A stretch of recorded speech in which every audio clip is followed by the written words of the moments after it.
Let's finish up this workbench build. I'm ready to start gluing the shorter rails into the legs. I'm going to do it here on my table saw because it's nice and flat and I don't need to introduce any error if there's any type of wobble.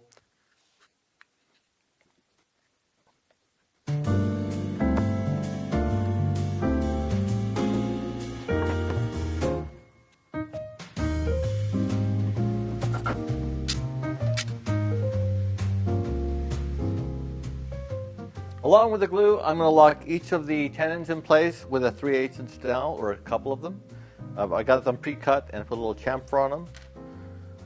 And I've got 1.5 inches marked on my drill.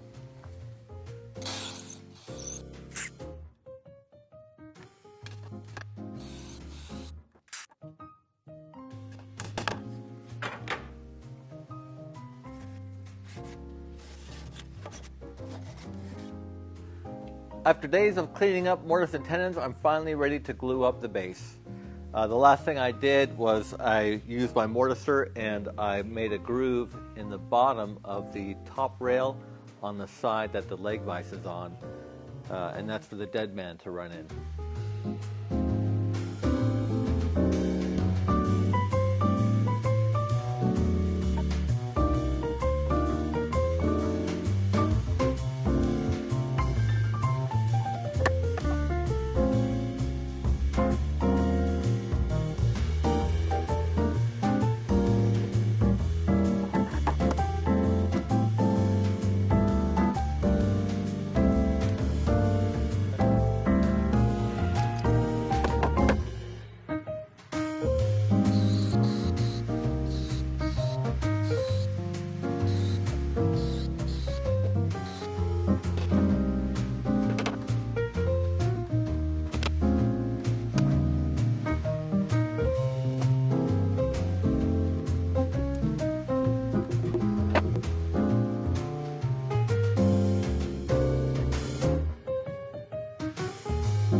I've got the legs centered onto the bench top and flush with this edge.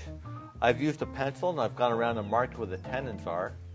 So I just need to move this out of the way, reinforce those markings, and then I'm going to use a plunge router to recess about 1 inch for the mortise.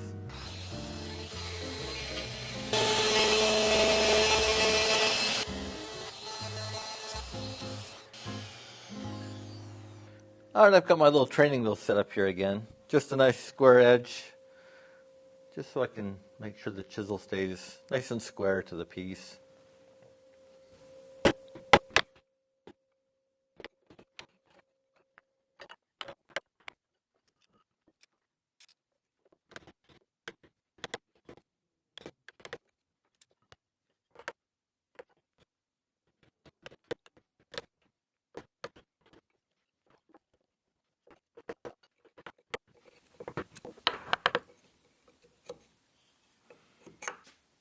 I've got the mortises all cleaned out, squared up, so I'm going to do my first test fit here. I don't think it's going to fit the first time. Oof. Uh-oh. So it looks like I've got a little bit to clean up on the inside of both these legs. But I think the other ones are pretty good. All right, take 2. All right, take 3. I brought a little technology to the problem. I grabbed my calipers and just measured everything. This one was a little bit of a problem. It wasn't long enough. So, let's do it one more try.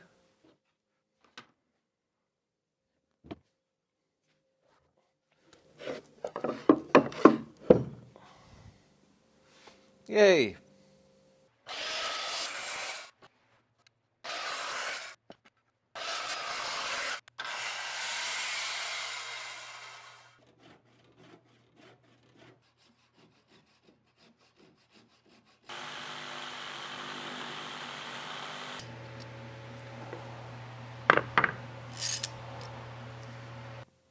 So I'm just going to duplicate this on the other side now.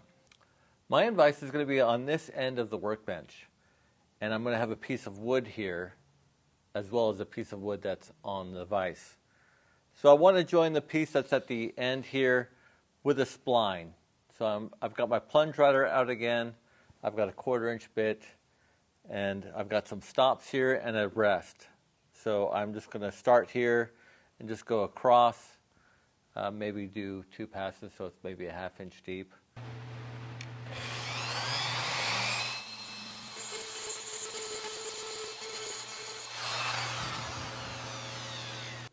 Well, we made really good progress today. Should be able to mount this vise tomorrow. I've cut out my 2 pieces of wood for the vise. I put a groove in the one in the same method that I did this one, and I made a little spline to go in there. And so this fits in there.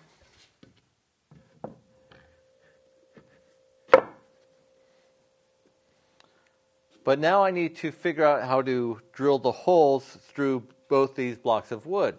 And for some reason, the vise doesn't come with a template. So I figured out a method, and I will show you that. So this is the vise, and it's got the 2 shafts and the screw going through. So I'm just going to use this back plate here. I took the screws out, and I'm going to use this as a template on the piece of wood and just knock some holes into it. Okay, hopefully I've got some marks. So I've got my 2 boards clamped together. The shaft and the lead screw are 1 inch, so I'm going to drill a 1.25 inch hole. I've got the holes drilled in my piece of wood. It's fixed in place with that spline.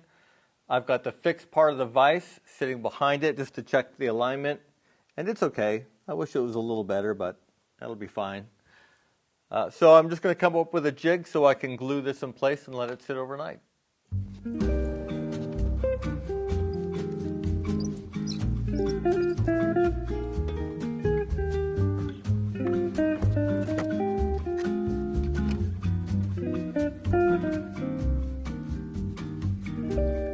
I'm going to mount the fixed plate for the end vise. I'm using a centering bit just to find the center of the holes, and then I'm going to drill it out a little bit more with a larger drill bit, and then I've got these 14 screws, or number 14 screws.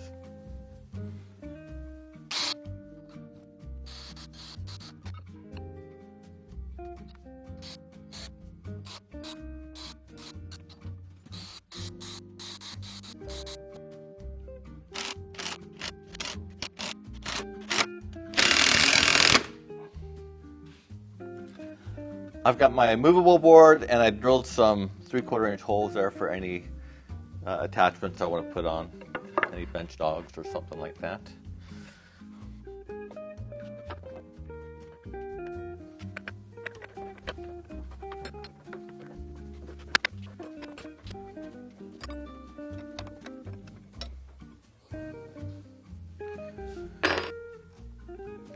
All right, so we're on the opposite end of the bench and the opposite side of the bench from the leg vise.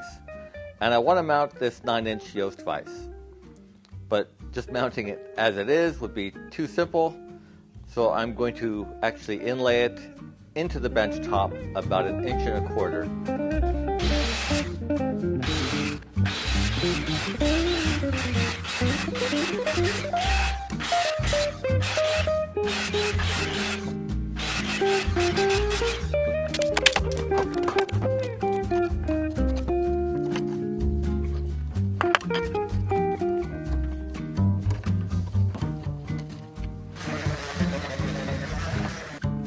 I'm just going to mark my holes with some oversized drill bits.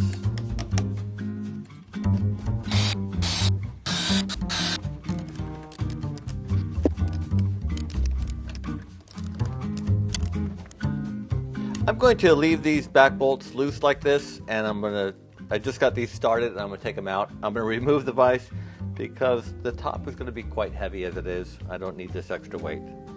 I took the base outside last night, and I gave it a quick sanding and gave it a coat of boiled linseed oil, and now I'm going to throw the wheels on it. All right, so we're going to try and get the top onto the base and glue it.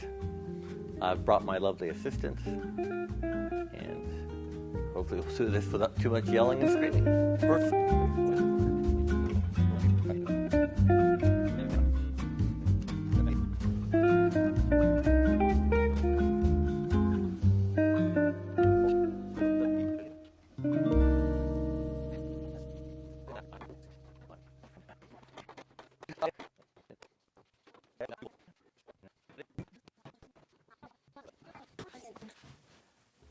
Hey!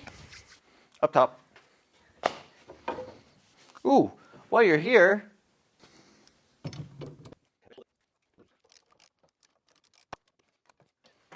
yay!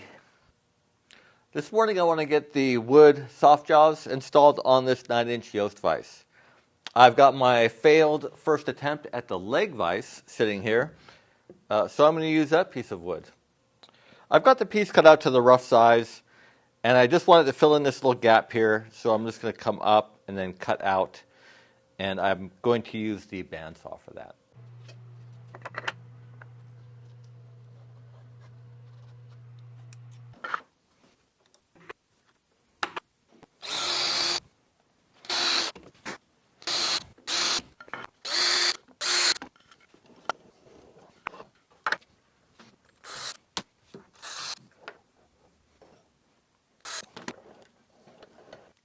I'm going to mount the top of the scissor mechanism into the chop. It calls for threading the wood with a regular tap, and they're using machine screws into wood, and I'm assuming it's because it's a shearing force and you're going to find a lot better quality machine screws than you are wood screws. I've center punched my holes. I've got the drill bit, so I'm just going to drill and tap. I've got my drill marked to go about 7/8 of an inch, which is 1/8 of an inch short of going through the back side of the chop.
I stole the handle from the end vise just for a little test. Yeah, that's great. Tomorrow I think I'll put the dead man in and see if I can get the platform in underneath.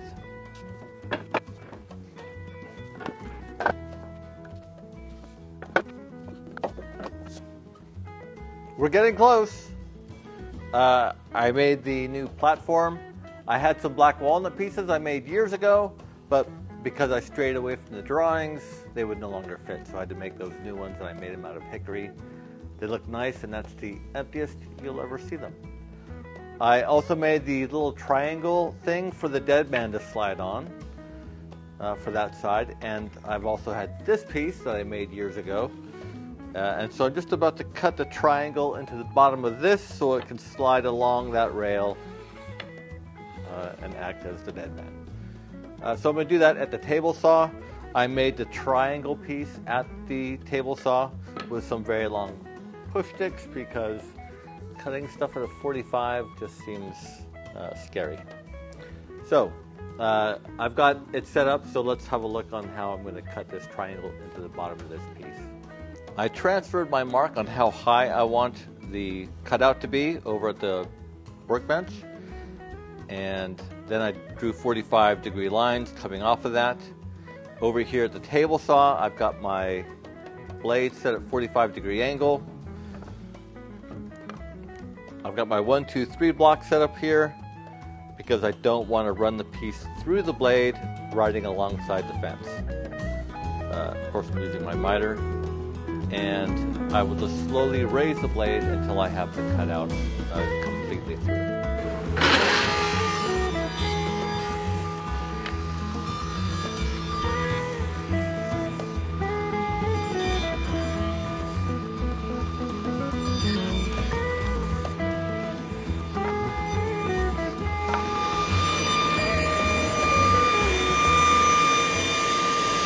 Now the way I made it, you have to put these pieces in together at the same time.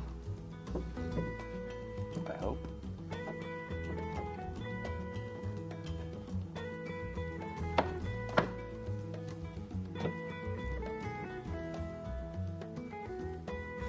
Oh, look at that. I did a basic flattening with my number 7 here. I threw some linseed oil on it, but for now, I'm done. I need to put some holes in there for bench dogs and stuff. I'm not sure where I'm going to put them, but I want to start using the bench, and I'm sure that'll kind of appear where they should be. But I'm very happy it's done because I'd really like to move on to other things now. This was kind of a long build. I'm very happy with the bench, but here's the thing. A workbench is just a tool for holding vices. And just grab a vise, slap it onto a workbench in your garage, in your shop, and start using hand tools. Had I done that a long time ago, I probably would have ended up with something very different to this. I would have had a better understanding of joinery and probably would have built something much simpler. But I'm happy it's done. I'm happy with the bench. I'm looking forward to using it. Thanks for following me along on these videos. I hope you enjoyed it, and thank you for watching.